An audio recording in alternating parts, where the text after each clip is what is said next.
Hello everyone and welcome back to my YouTube channel. So friends, जो आज का हमारा वीडियो लेक्चर है ये है क्लास 11th के लिए फॉर स्टेट्स ऑफ मैटर। आज के इस वीडियो लेक्चर के अंदर हम बहुत सारी चीज़ें स्टडी करने वाले हैं। सबसे पहला कंसेप्ट आता है एवोगैड्रो हाइपोथेसिस, जो हमने मोल कंसेप्ट के अंदर भी पढ़ा था, लेकिन आज हम उसे फिर से क्विक रिव्यू लेंगे क्योंकि कहीं ना कहीं इस चैप्टर में भी एक बहुत इंपॉर्टेंट रोल प्ले करता है ना।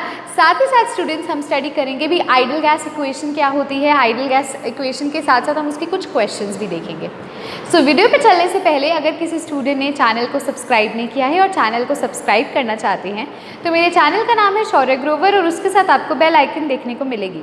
बेल आइकन को प्रेस करने से क्या होगा, नेक्स्ट वीडियो डल चुकी है ये नोटिफिकेशन आपकी स्क्रीन पर ऑटोमेटिकली आ जाएगी, तो आप बेल आइकन को भी प्रेस कर सकते हैं। अब स्टूडेंट्स एक रिवाइज करते हैं भी एवोगैड्रो हाइपोथेसिस बेसिकली था क्या। आप सबको याद है मैंने आपको बोला था भी उसके अंदर मैंने एग्जाम्पल, और कई बच्चों को ना इसमें डाउट भी था टू बी वेरी ट्रू, और फिर मैंने शायद से दोबारा से एक बार इसका एक एग्जाम्पल भी लिया था। तो मैं आपको ये बताती हूँ एवोगैड्रो हाइपोथेसिस में हम क्या कहते थे भी, अगर नहीं ये कंडीशन नेसेसरी है, प्रेशर और टेम्परेचर को आपने फिक्स कर देना है। ठीक है, देखो हमारी तीन ही कंडीशंस होती हैं, मतलब तीन ही हम क्वांटिटीज़ को लेके चल रहे हैं, प्रेशर को, टेम्परेचर को और वॉल्यूम को, जिसमें से मैंने बोला प्रेशर और टेम्परेचर को तो फिक्स कर दो। Under similar conditions of pressure and temperature जो वॉल्यूम होगा सारी गैसेस का, ठीक है, वो किसके डायरेक्टली प्रोपोर्शन होगा, नंबर ऑफ मोल्स के। मतलब कि वॉल्यूम के इंक्रीज होने से नंबर ऑफ मोल्स भी इंक्रीज होंगे, right. So volume of all the gases, ठीक है, under similar condition of pressure and temperature is directly proportion to number of moles. ठीक है डियर स्टूडेंट्स, अब आपको एक एग्जांपल दूंगी तो आपको ये क्लियर होगा। डिलेइंग एग्जांपल, लेकिन उससे पहले एक और चीज़ मैं आपसे पूछती हूँ, अगर नंबर ऑफ मोल्स सेम है तो क्या नंबर ऑफ मॉलिक्यूल्स और नंबर ऑफ एटम्स सेम होंगे या नहीं। सोचो, मैंने बोला अगर नंबर ऑफ मोल्स सेम है तो नंबर ऑफ मॉलिक्यूल्स या फिर नंबर ऑफ एटम्स सेम होंगे या नहीं। नंबर ऑफ मॉलिक्यूल्स तो सेम होंगे लेकिन नंबर ऑफ एटम्स सेम नहीं होंगे। क्यों? याद है आपको मैंने मोल कंसेप्ट के अंदर एक क्वेश्चन करवाए थे, तो मैंने आपको जैसे मान लो बोलती थी भी find total number of molecules. आप क्या करते थे, उसको एवोगैड्रो नंबर ऑफ मोल्स निकाले, उसे n से मल्टीप्लाई कर दिया, आप कहते थे ये इसका आंसर आ गया। और जब मैं आपको कहती थी नंबर ऑफ एटम्स निकालो तो क्या करते थे भी, जितने एटम्स उसके अंदर प्रेजेंट है उस नंबर से उसको मल्टीप्लाई करते थे, है ना। तो अगर नंबर ऑफ मोल सेम है तो नंबर ऑफ मॉलिक्यूल सेम हो सकते हैं लेकिन नंबर ऑफ एटम्स सेम नहीं होंगे। तो इनडायरेक्टली ये क्या बोलना चाहता है भी, जो वॉल्यूम है वो डायरेक्टली प्रोपोर्शन है नंबर ऑफ मोल्स के और वो डायरेक्टली प्रोपोर्शन है नंबर ऑफ मॉलिक्यूल्स के। तो पहले आप डेफिनेशन को नोट डाउन कीजिए। डेफिनेशन क्या है एवोगैड्रो हाइपोथेसिस की, under similar conditions of temperature and pressure, temperature और प्रेशर जब सेम सिमिलर कंडीशन होती है, ठीक है, उस टाइम पर equal volume of gases will contain equal number of moles. ठीक है, equal volume of gases will contain equal number of moles, यानी कि वॉल्यूम जो है वो नंबर ऑफ मोल्स के डायरेक्टली प्रोपोर्शन है।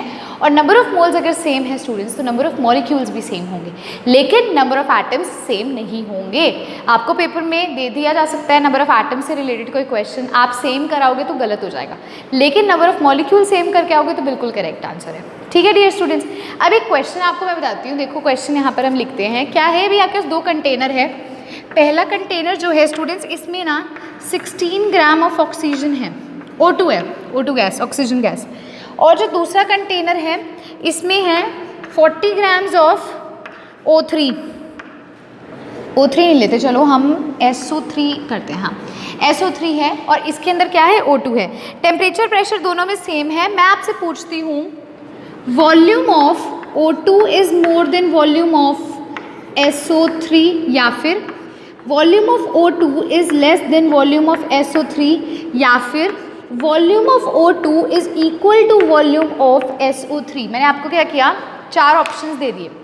मैंने आपसे पूछा भी आपके पास दो कंटेनर है, इनका प्रेशर और टेम्परेचर क्या है, सेम है। अब क्या कहते हैं, देखो एवोगैड्रो हाइपोथेसिस बोलता है under similar condition of temperature and pressure volume जो है वो डायरेक्टली प्रोपोर्शन होगा नंबर ऑफ मोल्स के। आप नंबर ऑफ मोल्स निकालो, जिसके नंबर ऑफ मोल्स ज़्यादा उसका वॉल्यूम ज़्यादा, तभी मैंने ये चीज़ लिखवाई थी। समझ पा रहे हो अब इसे कैसे अप्लाई करना है। अब देखो फर्स्ट कंटेनर के केस में हमें गिवन मास दे रखा है 16, मॉलिक्यूलर मास O2 का क्या होगा, ऑक्सीजन का होता है 16, O2 है तो 2 से मल्टीप्लाई कर देंगे 16/32 यानी कि 1/2 मोल्स।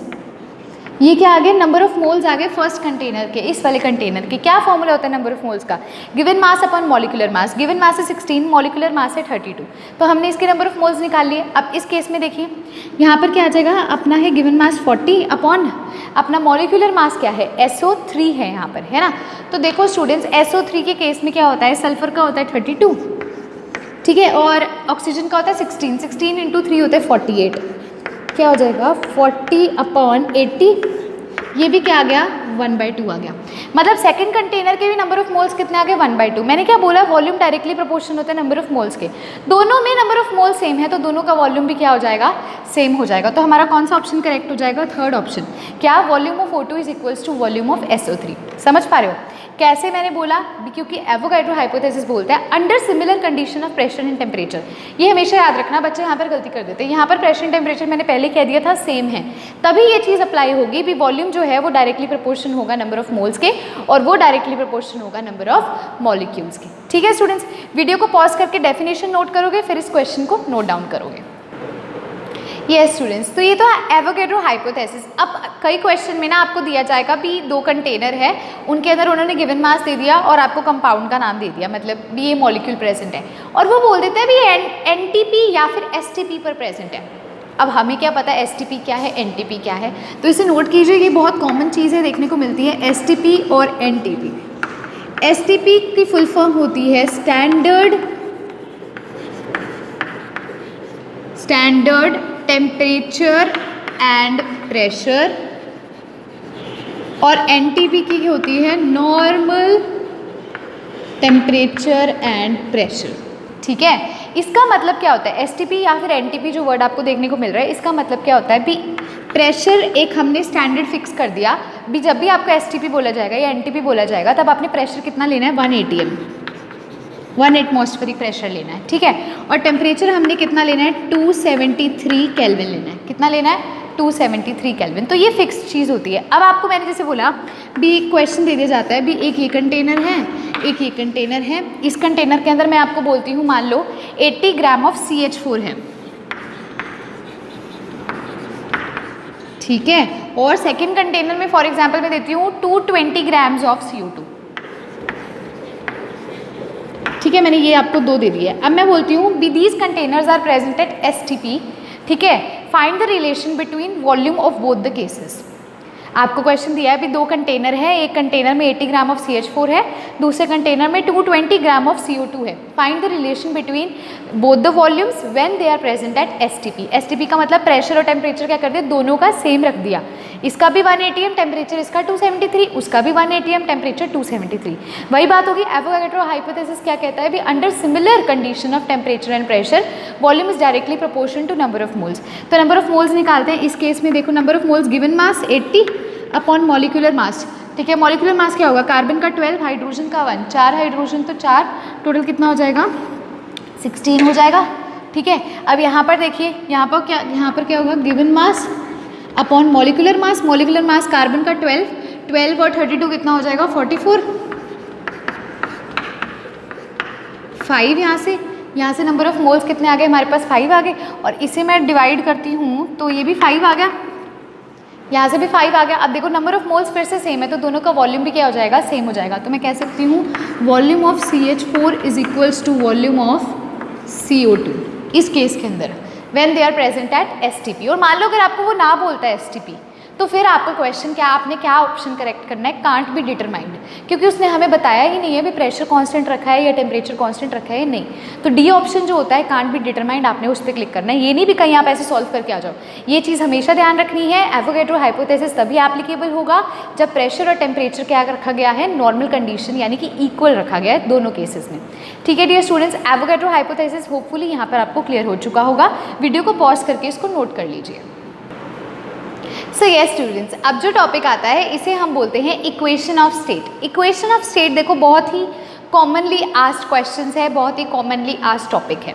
इसका मतलब वो क्या कहता है, देखिए इक्वेशन ऑफ स्टेट यानी कि ऐसी इक्वेशन जो क्या रिप्रेजेंट करती है, एक relationship between pressure, volume and temperature. कब? जब हमें जो गिवन अमाउंट ऑफ गैस क्या है हमें दे रखा है, लाइक n की वैल्यू हमारी फिक्स्ड है, उस टाइम पर जब हम रिलेशनशिप कैलकुलेट करते हैं between P V and T. देखो ये कैसे कहते हैं, आपको पता है भी that P V is equals to N R T होता है, यू नो दैट। अगर टी को मैं नीचे ले जाऊँ तो क्या हो जाएगा, पी वी अपॉन टी हो जाएगा is equals to N R. ठीक है, आर आपको पता है भी आर की वैल्यू कांस्टेंट होती है, और एन क्या होता है, N is the amount of gas, N is number of moles और यानी कि अमाउंट ऑफ गैस। तो for a given amount of gas मतलब एन की वैल्यू भी फिक्स कर दी गई। तो मतलब ये दोनों चीज़ें फिक्स हो गई, तो मैं यहाँ से लिख सकती हूँ भी P V by T is equals to K, P V by T is equals to K. तो यहाँ से मैं ये भी डिराइव कर सकती हूँ भी P one V one upon T one is equals to P two V two upon T two, और इसे ही बोला जाता है इक्वेशन ऑफ स्टेट। ऐसी इक्वेशन जो प्रेशर, वॉल्यूम और टेम्परेचर के बीच में एक रिलेशनशिप को डिटरमाइन करती है, उसको बोलते हैं इक्वेशन ऑफ स्टेट। कैसे मैंने इसको डिफाइन किया, हमें पता है P V is equals to N R T होता है। ठीक है, टी को मैं नीचे ले गई तो P V by T is equals to N R हो गया। अब मैंने बोला आर की वैल्यू क्या होती है, फिक्स्ड होती है ना, और एन क्या होता है, N is the given amount of gas, जो कि मैंने क्या बोला before a given amount of gas, यानी कि जो n की वैल्यू है वो भी फिक्स कर दी गई। n फिक्स है, r फिक्स है, तो इसको मैंने k कांस्टेंट से क्या करा, रिप्लेस किया। तो यहाँ से मैंने क्या डिराइव किया, अभी p1 v1 upon t1 is equals to p2 v2 upon t2। और ये स्टूडेंट्स इस पे बेस्ड बहुत सारे क्वेश्चंस आते हैं। अब हम करने लगे हैं इक्वेशन ऑफ स्टेट से रिलेटेड कुछ न्यूमेरिकल्स। सो यस स्टूडेंट्स, अब हम करने लगे हैं first numerical based on equation of state. Equation of state क्या है हमारी, p1 v1 by T1 is equals to P2 V2 by T2। Clear है, ये हमने कैसे डिराइव करी ये भी मैं आपको बता चुकी हूँ ऑलरेडी। सो अब देखिए स्टूडेंट्स, आपका क्वेश्चन क्या है इसे ध्यान से लिखना है। इसके अंदर जो गिवन चीज़ें हैं आपने मतलब जैसे P1 की वैल्यू, V1 की वैल्यू आपने करना है, पहले उसको साइड पे लिखना है, फिर फॉर्मूला में उसे इक्वेट करना है। ठीक है, तो सबसे पहला काम होना चाहिए, वीडियो को पॉज करके खुद सॉल्व करेंगे, फिर मेरे से मैच करेंगे। क्वेश्चन देखिए क्या है, एट 25 डिग्री सेल्सियस, ठीक है 25 डिग्री सेल्सियस पर एंड 760 mm ऑफ Hg। आपको इतना तो पता है भी ये टेम्परेचर दे रखा है, ये प्रेशर दे रखा है ना। आगे देखो, a gas occupies 600 ml volume, उसने हमें P1 V1 दे दिया और T1 दे दिया, right. What will be it's pressure, अब वो पूछ रहा है भी P2 उसका प्रेशर क्या होगा। ठीक है, at a height where temperature is 10 degree Celsius, जब टेम्परेचर 10 डिग्री सेल्सियस हो गया है, and volume of the gas is 640 ml। समझ पा रहे हो, मतलब वो कहता है भी पहले इतना प्रेशर था, इतना टेम्परेचर था, ठीक है, और हमें इतना मतलब वॉल्यूम उसने दे दिया था। अब वो कहता है भी कितना प्रेशर होगा अगर उसका वॉल्यूम इतना हो जाए और टेम्परेचर इतना हो जाए। तो देखो P1 हमें क्या दे रखा है, P1 है जो इनिशियल प्रेशर था, कितना था 760 mm, 760 mm of Hg। V1 हमें क्या दे रखा था, इनिशियल वॉल्यूम कितना था 600 ml, और T1 इनिशियल टेम्परेचर कितना दे रखा है 25 डिग्री सेल्सियस। आपको पता है टेम्परेचर को आपको किस में कन्वर्ट करना होता है, केल्विन में कन्वर्ट करना होता है हमेशा से। तो ये इसको केल्विन में कन्वर्ट करने के लिए हम इसमें 273 ऐड करेंगे, राइट। सेल्सियस को केल्विन में कन्वर्ट करना है तो 273 ऐड होता है। अब ये क्या हो जाएगा 8, यहाँ से हो जाएगा 9, 298 केल्विन। ठीक है डियर स्टूडेंट्स, अब आगे देखिए, अब वो कहता है भी कितना प्रेशर हो जाएगा जब वॉल्यूम और टेम्परेचर चेंज होता है। तो मतलब P2 तो कैलकुलेट करना है, V2 कितना दे रखा है उसने 640 दे रखा है हमें ml, और हमें T2 कितना दे रखा है 10 डिग्री सेल्सियस। इसे भी कन्वर्ट करेंगे हम केल्विन में, 10 + 273 यानी कि 283 केल्विन हो गया। अब सिंपल सा हमारा क्या फॉर्मूला होता है, P1 V1 by T1 is equals to P2 V2 upon T2। P1 कितना है हमारे पास 760, V1 हमारे पास कितना है 600, T1 हमारे पास स्टूडेंट्स कितना है 298, P2 कैलकुलेट करना है, V2 कितना है हमारे पास 640, और हमारे पास T2 कितना है 283। ठीक है डियर स्टूडेंट्स, तो जब आप इसे कैलकुलेट करेंगे आपका जो आंसर आएगा वो आएगा 676.6 mm, 676.6 mm ऑफ Hg, यानी कि हमारा P2 का क्या आ जाएगा, आंसर आ जाएगा, यानी कि प्रेशर जो हमारा फाइनल है वो आ जाएगा। सिंपल था, सारी चीज़ें दे रखी थी आपके पास, देखो सिर्फ एक चीज़ निकालनी थी, सारी चीज़ें दे रखी थी, इक्वेट करो और आंसर आपके आ गया। सो इस क्वेश्चन को नोट कीजिए। अब हम करने लगे हैं क्वेश्चन नंबर 2। हाँ जी स्टूडेंट्स, अब आता है सेकंड क्वेश्चन। देखिए क्या क्वेश्चन है, ये इसको नंबर दे दीजिएगा सेकंड, ठीक है। 35 ml of oxygen, 35 ml oxygen यानी कि हमें V1 दे दिया, हम साथ साथ लिखते ही चलेंगे, ठीक है। वर कलेक्टेड एट 6 डिग्री सेल्सियस, यानी कि हमें T1 कितना दिया है 6 डिग्री सेल्सियस, कन्वर्ट बाद में कर लेंगे, एक बार इन्फॉर्मेशन लिखेंगे। एंड 758 mm ऑफ प्रेशर, ठीक है। T1 भी हमें दे दिया 758 mm, right. Calculate its volume at NTP। देखा, मैंने कहा था ना NTP STP कुछ भी आ जाए तो कैसे करेंगे। अब आपको पता है, यहाँ लिखो P2 V2 और T2, हमें क्या निकालना है, वॉल्यूम निकालना है। टेम्परेचर मैंने आपको बताया था क्या होता है, हमारा NTP STP टेम्परेचर होता है उन पर 273 केल्विन, है ना, ठीक है। प्रेशर क्या था 1 atm। अब यहाँ पर देखो mm ऑफ Hg में दे रखा है, आपको पता है 1 atm is equals to 760 mm, अगर नहीं पता तो नोट डाउन कर लो, ठीक है। तो प्रेशर NTP STP पर 1 atm होता है और उसे मैं mm ऑफ Hg में कन्वर्ट करूँ तो वो 760 होता है, राइट, ठीक है डियर स्टूडेंट्स। तो अब हमें सिंपल सी चीज़ है, टेम्परेचर को यहाँ पर केल्विन में बदल देते हैं। 6 + 273 कितना हो जाएगा, 279 हो जाएगा, राइट। अब हम क्या करेंगे, हमारा फॉर्मूला लगाएंगे। क्या फॉर्मूला होता है, P1 V1 upon T1 is equals to P2 V2 upon T2। P1 की वैल्यू क्या है, देखिए 758 इंटू V1 की वैल्यू कितनी है 35 अपॉन T1 की वैल्यू है 279 इज इक्वल्स टू P2 की वैल्यू है 760 इंटू V2 कैलकुलेट करना है और T2 है हमारा 273। तो जब आप इसे क्रॉस मल्टीप्लाई करेंगे आपका जो वॉल्यूम आएगा डियर स्टूडेंट्स वो आएगा 34.16 ml। ये किसकी वैल्यू आ जाएगी, हमारी V2 की वैल्यू आ जाएगी। सिंपल है, बस यहाँ पर उसने क्या कर दिया NTP लिख दिया और बच्चे यहीं गलती कर जाते हैं, ठीक है डियर स्टूडेंट्स। इस क्वेश्चन को नोट कीजिए। अब हम करने लगे हैं क्वेश्चन नंबर 3। हाँ जी स्टूडेंट्स, अब आता है नेक्स्ट क्वेश्चन। देखिए नेक्स्ट क्वेश्चन क्या है, वो कहता है at 27 degree Celsius, 27 degree Celsius पर एंड 1 एटमॉस्फेरिक प्रेशर यानी कि 1 atm। अब कई बच्चे इसको भी गलत ले जाते हैं। 1 एटमॉस्फेरिक प्रेशर क्या होता है, 1 atm, जो अभी आपको बताया था ना, ठीक है। A gas has volume V, ठीक है, इसने मतलब सिंपल बोला है, भाई गैस है जिसकी वॉल्यूम V है, जैसे आप XYZ लेट करते हैं, इसने सीधा बोला भी V है। What will be its volume at 177 degree Celsius and a pressure of 1.5 atmosphere, ठीक है। देखिए कैसे, उससे हमें क्या क्या दे रखा है, पहले उसने हमें T1 दिया है 27 डिग्री सेल्सियस, इसका मतलब क्या है 27 + 273 केल्विन में कन्वर्ट करेंगे, है ना, 300 केल्विन हो गया, राइट। T1 हमें दे दिया, वो कहता है प्रेशर कितना है 1 atm, ओके। V1 कितना है, उसने बोला V1 है हमारा V, राइट। अब देखो वो हमें क्या बोलता है, T2 कितना है हमारा, टेम्परेचर कितना है 177 डिग्री सेल्सियस, इसे हम केल्विन में बदलेंगे तो 273 क्या करेंगे, ऐड कर देंगे डियर स्टूडेंट्स, है ना, 450 हो जाएगा हमारा, 450 केल्विन। अब देखिए V2 हमें कैलकुलेट करना है और P2 हमें उसने कितना दे रखा है 1.5 atm। सिंपल सा है formula, P1 V1 by T1 is equals to P2 V2 by T2।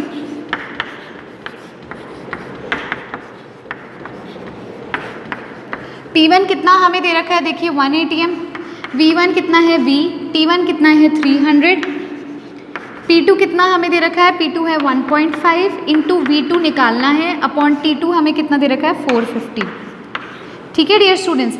तो अगर मैं देखूँ इसे मतलब टोटल कैलकुलेट करूँगी तो मेरा V2 जो आ जाएगा वो V के इक्वल आ जाएगा, यानी कि मेरा फाइनल वॉल्यूम जो है वो इनिशियल वॉल्यूम के इक्वल आ जाएगा। तो आपने आंसर भी देना है भी V2 यानी कि final volume is also equals to V, क्योंकि उसने इनिशियल भी हमें V की टर्म्स में कहा था तो हमने फाइनल भी उसी टर्म्स में देना है, ठीक है डियर स्टूडेंट्स। वीडियो को पॉज करके इसको नोट करोगे, सिंपल सा क्वेश्चन था, बस यहाँ पर 1 एटमॉस्फेयर प्रेशर दिया था जहाँ पर बच्चे हल्की फुल्की गलती कर सकते हैं। अब हम चलते हैं हमारे नेक्स्ट क्वेश्चन की तरफ। सो यस स्टूडेंट्स, अब देखिए नेक्स्ट क्वेश्चन क्या है।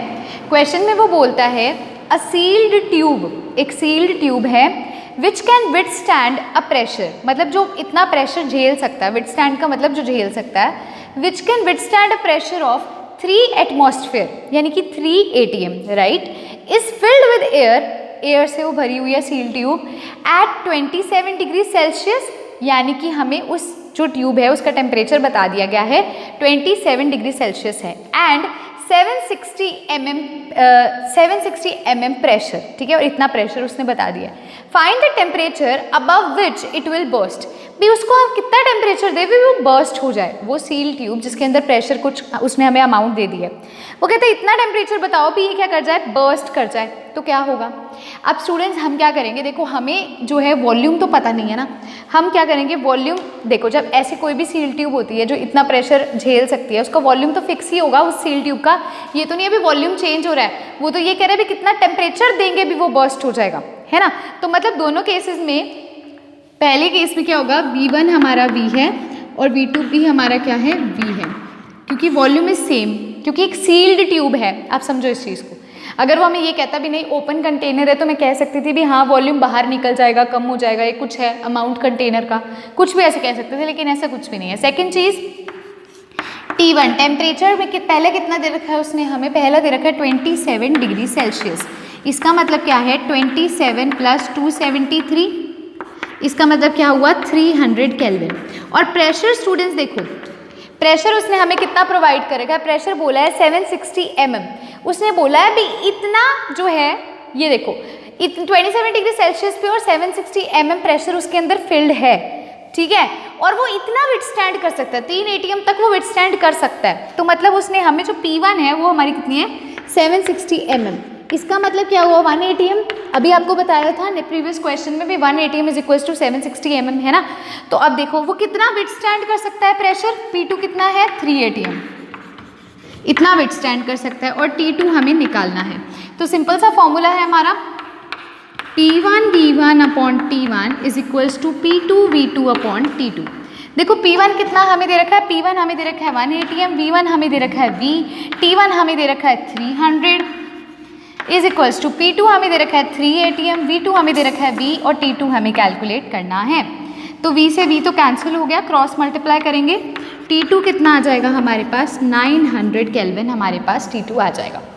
दोबारा बोलती हूँ, कई बच्चे पता क्या करेंगे, P1 को ना 3 ATM ले लेंगे, नहीं, वो कहते हैं एक सील ट्यूब है जो इतना प्रेशर विथस्टैंड कर सकती है, और फिलहाल कितना है उसमें प्रेशर, इतना है, फिलहाल इनिशियल इतना है और इतना विथस्टैंड कर सकती है, इनिशियल कितना है 1 ATM है, 760 mm है, और कितना कर सकती है 3 ATM तक कर सकती है। समझ पा रहे हो। तो इसको वीडियो को पॉज करके क्या करोगे, नोट डाउन करोगे। हाँ जी स्टूडेंट्स, यहीं पर जो हमारा आज का वीडियो लेक्चर है फिनिश होता है। नेक्स्ट वीडियो लेक्चर के अंदर हम आइडियल गैस इक्वेशन को स्टडी करेंगे।